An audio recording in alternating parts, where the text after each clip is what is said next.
ये क्या है पवनवेग? यहाँ इतने सारे कंकाल। क्या तुम मुझे यहाँ दावत पर लाए हो या मैं ही अगली दावत हूँ? डरो मत मदन, ये किसी शिकार के अवशेष नहीं हैं। ये श्राप की निशानियां हैं। ये सब मेरे अपने हैं, मेरे भाई, मेरे पिता, मेरे पूर्वज, जो एक एक करके हमें छोड़कर चले गए। श्राप? पर कैसा श्राप? और ये सब यहाँ ऐसे क्यों? हर काली पूर्णिमा को इस गुफा की परछाई हम पर भारी पड़ती है। एक रहस्यमयी शक्ति हमारे कबीले को खत्म कर रही है। अब बस मैं ही बचा हूं मदन। अगली काली पूर्णिमा को शायद मेरा भी नंबर आ जाए। मैं इस वंश का आखिरी दिया हूं जो बस बुझने ही वाला है। नहीं, ऐसा मत कहो। तुम तो इतने बहादुर हो। तुमने शेर से मेरी जान बचाई। क्या इसका कोई रास्ता नहीं है? कोई तो होगा जो इसे रोक सके। शायद नहीं, और अगर कोई रास्ता होगा भी तो वो केवल महान साधु संतों के पास होगा, जो हिमालय की गहराइयों या गुप्त कंदराओं में रहते हैं। हम जैसे साधारण जीवों के लिए वो पहुंच से बाहर हैं। ठहरो, मेरी याददाश्त भले ही कमजोर हो, पर मुझे याद है मेरे गांव के पास एक बहुत पहुंचे हुए महात्मा रहते हैं। लोग कहते हैं उनके पास हर दुख का इलाज है। अगर तुम मेरे साथ चलो तो शायद वो इस श्राप को तोड़ सकें। क्या सच में? क्या वो मुझ जैसे एक जानवर की मदद करेंगे? क्यों नहीं करेंगे? चलो मेरे साथ। तुमने मेरी जान बचाई है, अब तुम्हारी जान बचाना मेरा फर्ज है। भुलक्कर मदन सब कुछ भूल सकता है, पर एहसान नहीं।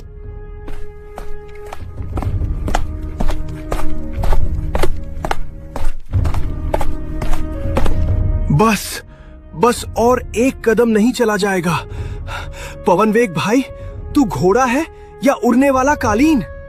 इतनी तेज दौड़ता है कि मेरी याददाश्त पीछे ही छूट गई है। अब मुझे ये भी याद नहीं कि हम यहाँ समोसे खाने आए थे या आशीर्वाद लेने। मदन, मजाक छोड़ो, सामने देखो, महात्मा जी ध्यान में हैं। यही मेरी आखिरी उम्मीद है।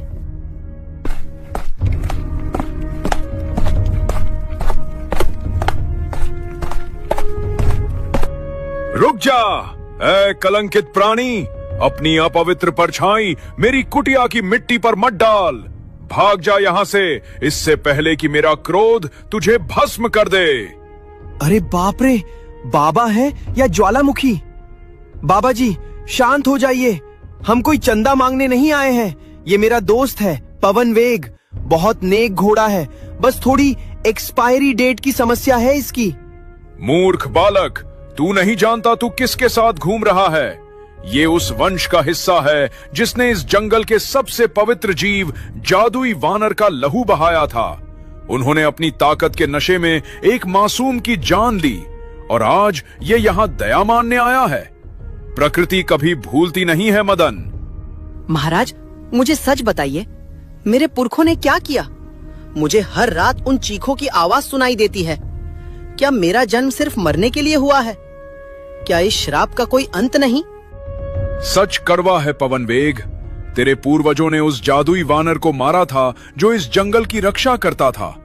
मरते समय उस वानर ने पत्थर की तरह जमते हुए श्राप दिया था कि जिस गति पर तुम्हें नाज है वही गति एक दिन रुक जाएगी।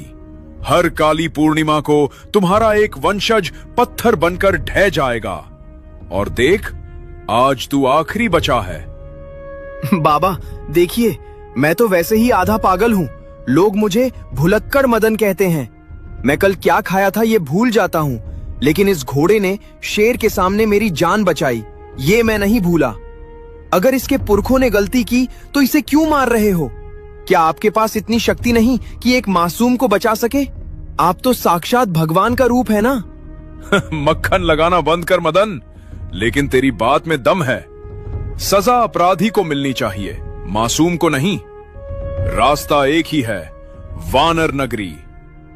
वानर नगरी? क्या वहां बंदरों की पार्टी चल रही है? हम भी चलें क्या? चुप, ये कोई खेल नहीं है।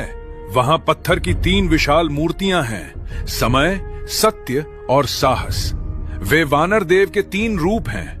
वे तुमसे 3 सवाल पूछेंगे। अगर उत्तर सही दिया तो श्राप का पत्थर पिघल जाएगा। लेकिन याद रखना मदन, अगर जवाब गलत हुआ तो तुम दोनों हमेशा के लिए पत्थर के बुत बन जाओगे। मैं तैयार हूँ। मरने से बेहतर है लड़कर खत्म होना। ये मेरा मिट्ठू है, ये आम तोता नहीं है। ये तुम्हें वहां तक पहुंचाएगा जहां रास्ता खत्म और तिलस्म शुरू होता है। लेकिन मदन, सावधान रहना। वे 3 सवाल तुम्हारे इसी सफर के अनुभवों से होंगे। जो तुम देखोगे, जो तुम सुनोगे, जवाब उसी में छिपा होगा।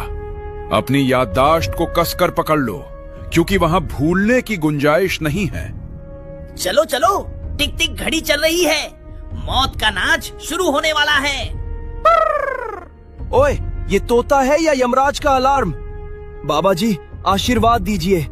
और हाँ, अगर मैं लौट कर ना आया तो मेरा उधार चुका दीजिएगा। हलवाई की दुकान पर 10 रुपए बाकी हैं। जा भुलक्कड़, तेरी यही सादगी शायद इस पत्थर के दिल वाले श्राप को पिघला दे।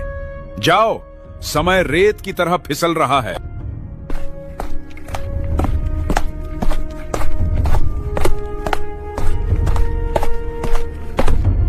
ओए पवनवेग भाई, भूकंप! मेरा कलेजा हलक में आ गया। रुको रुको, मुसाफिर दुखी है, रास्ता भारी है। हाँ, टें टें।